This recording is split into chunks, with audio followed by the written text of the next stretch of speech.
Today we'll see what exactly is this SQL. So, SQL is nothing but structured query language. Now, there are three words with which this particular SQL is comprised of: structured, query, and language. So let's focus on the word language. Now, what exactly a language is used for? A language is used for communication, communication between two entities.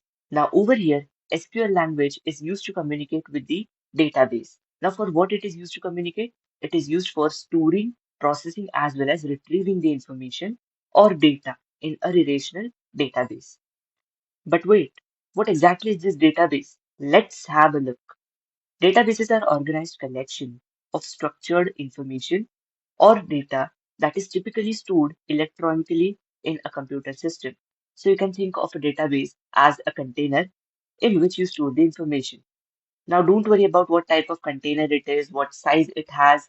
Don't worry about all those things. We are going to look into it in the upcoming videos.